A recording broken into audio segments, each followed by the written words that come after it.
Asking them, for example, to identify the main point.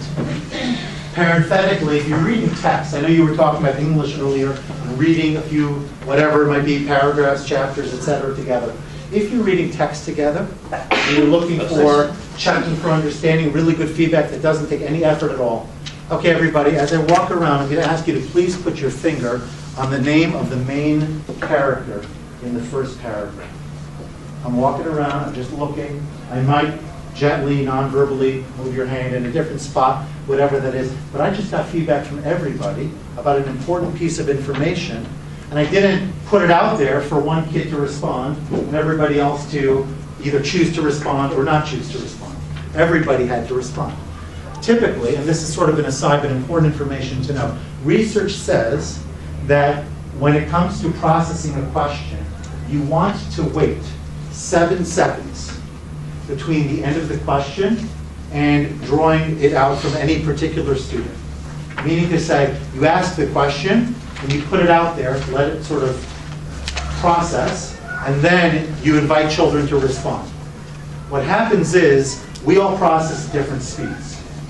If you allow the process to be immediate, the children who will respond are the ones who typically do it very quickly, or are just not thinking at all, and they'll just give you anything.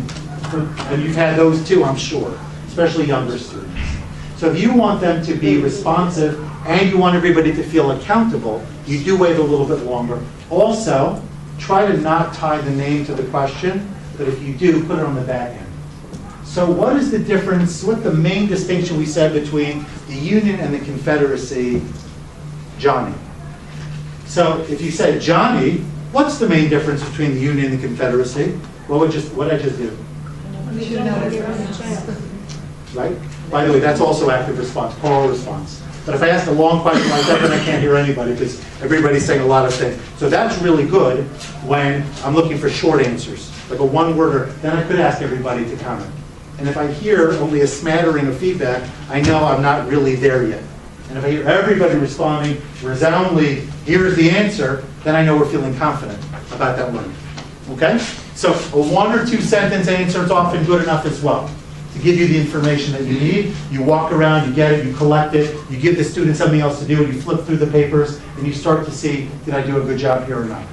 Whether you choose to correct it today or bring it back to the beginning of class tomorrow, that depends on a lot of things, including how much time you have to work with those children.